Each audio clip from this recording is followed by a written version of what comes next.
comment comprendre que vos sentiments sont dévalorisés. Dans cette vidéo, nous parlerons de ces manipulations qui causent de la douleur à une personne tout en les assaisonnant de bonnes intentions et de sentiments positifs. Une personne, souvent plongée dans cela, ne comprend pas pourquoi elle se sent si mal à l'intérieur, si mal, si douloureusement. Alors, aujourd'hui, nous allons parler de ces manipulations qui dévalorisent vos sentiments et vous empêchent, par exemple, de vous réjouir de vos réussites. Par exemple, vous pouvez perdre confiance en vous, vous pouvez ne pas comprendre ce qui vous arrive. Donc, procédons dans l'ordre. Et d'abord, il y a la minimisation des résultats, la minimisation de vos résultats. Par exemple, vous avez travaillé longtemps pour atteindre un certain résultat qui est important pour vous. Par exemple, vous avez enfin été promu ou vos revenus ont considérablement augmenté par rapport à ce qu'ils étaient auparavant. Et ici, par exemple, une amie, un camarade dit « Eh bien, c'est en principe un salaire modeste dans le pays, mais c'est pas mal comparé à ce que c'était. » On vous a enlevé la possibilité de vous réjouir, de vous enorgueillir.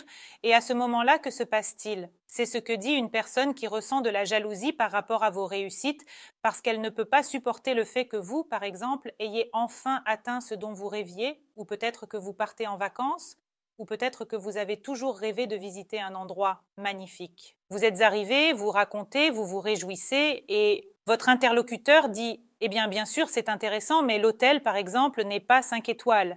Et je ne serais pas allé dans un tel endroit, et je dirais que de toute façon, je ne serais pas allé. » Eh bien, tous ces moments parlent de la jalousie de la personne. Que faut-il faire ici? Il faut dire « Pour moi, c'est déjà un succès et j'en suis fière. » C'est-à-dire que si vous remarquez qu'après certaines paroles, une personne change, c'est-à-dire qu'elle comprend qu'elle a été découverte, alors en principe, vous pouvez par exemple continuer à être amis, à communiquer et à construire une relation. Mais si vous constatez qu'une personne doute de chacun de vos succès, dévalorise chacune de vos réalisations et chaque bonheur que vous éprouvez, alors réfléchissez à la nécessité d'avoir une telle personne à vos côtés. D'ailleurs, c'est souvent ce que font les parents avec leurs enfants. Par exemple, lorsque l'enfant a des difficultés en mathématiques à l'école, que c'est compliqué pour lui. Et obtenir une note de 4, par exemple, est déjà un accomplissement pour lui. Il court dire à ses parents qu'il a enfin eu un 4 en mathématiques, et les parents répondent « Mais pourquoi pas 5 ? Pourquoi pas 5 ?» C'est-à-dire que toutes ces réalisations et ces efforts sont dévalorisés à ce moment-là. Et souvent, les parents donnent cette orientation lorsque l'enfant ne ressent pas sa propre valeur, c'est-à-dire que les parents en veulent toujours plus. Ensuite, l'enfant grandit et il ne peut plus non plus profiter de ce qu'il a. Il lui en faut plus. Donc, si vous remarquez ce point, essayez de défendre vos réalisations. Si vous constatez que ce comportement à votre égard se répète constamment, réfléchissez à la personne qui se trouve à vos côtés. Ensuite, pour beaucoup, la dévalorisation des sentiments est encore pire. Par exemple, quelque chose vous arrive et vous allez voir une amie, un ami, votre mari, votre mère, n'importe qui, et vous parlez de ce que vous ressentez, que c'est difficile pour vous, que vous êtes mal, que vous traversez une telle situation. Et là, on vous répond. Et pense à combien d'autres sont dans une situation pire. Certaines personnes rêvent, par exemple, de vivre comme toi. Ou par exemple, il y a des enfants en Afrique qui souffrent de la faim, et ainsi de suite. C'est-à-dire qu'au moment où vous souhaitez partager et simplement vous exprimer, car lorsque nous éprouvons des sentiments intérieurs complexes, il est nécessaire de trouver un auditeur, une personne qui écoutera, par exemple, sans donner de conseils, juste quelqu'un avec qui vous pouvez partager et diviser votre douleur intérieure. C'est précisément à ces moments-là, lorsque vous partagez et que l'on vous écoute, que peuvent venir les réponses sur ce qu'il faut faire dans une situation donnée. Mais quand vos sentiments sont dévalorisés, on dirait qu'on vous impose une interdiction sur ces sentiments. C'est-à-dire qu'il n'est pas possible d'éprouver des émotions négatives, des sentiments négatifs en ce moment. Après tout, il y en a qui vont encore plus mal.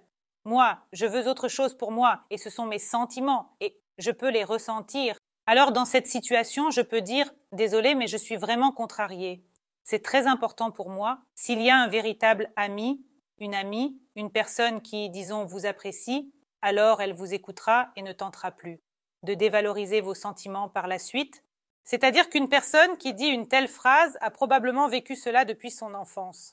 Peut-être qu'on lui a dit cela, peut-être qu'il se rassure ainsi et a décidé de vous aider en vous donnant un conseil. Quand il entendra une telle phrase, la personne comprendra que de tels conseils ne vous conviennent pas. Ensuite, troisième, tu es tellement émotive, tu ne comprends pas du tout les blagues, où tu réagis de manière si vive. Oui, nous sommes tous parfois émotifs. Il arrive que des situations difficiles engendrent des émotions complexes et il est possible de s'émouvoir, disons, pour des raisons apparemment insignifiantes. Mais si vous constatez que de manière répétée, par exemple, des remarques acerbes sont dirigées contre vous, comme des commentaires sur votre silhouette peu flatteuse, cela peut être douloureux et désagréable. Et lorsque vous essayez de répondre, on vous dit « Pourquoi es-tu si émotif? Pourquoi réagis-tu comme ça? Ce n'est pas grave, tes jambes sont juste un peu tordues, etc. » C'est-à-dire que si vous remarquez des commentaires négatifs à votre égard, et que lorsque vous essayez de répondre ou de vous défendre, cela est accompagné du fait que c'est vous qui êtes dans l'erreur, que vous ne comprenez pas les blagues, que vous réagissez de manière excessive.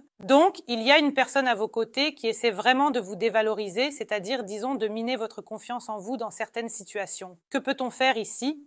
On peut dire « Cela m'a dérangé. Je ne veux plus de telles blagues à mon égard. » Et encore une fois, ici, vous ne ferez qu'observer si la personne vous entend.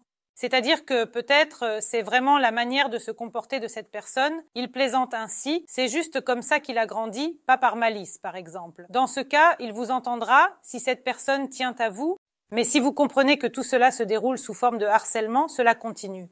Mais c'est uniquement votre choix. Ensuite, négatif, un compliment assaisonné de négativité.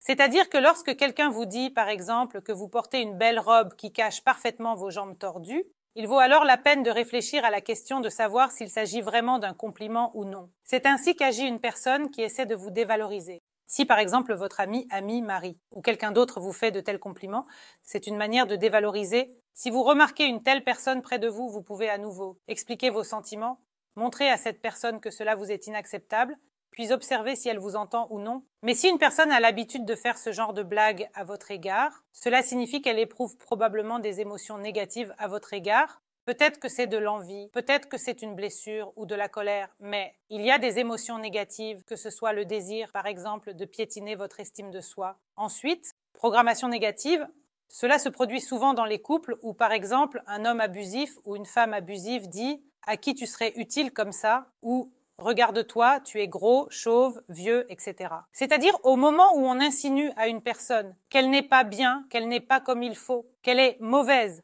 qu'elle ne sera nécessaire à personne, cela signifie qu'il y a une personne ici qui essaie très fort de détruire votre estime de soi afin de saper votre confiance en vous. Ensuite, ils ne remarquent pas les avantages et les qualités.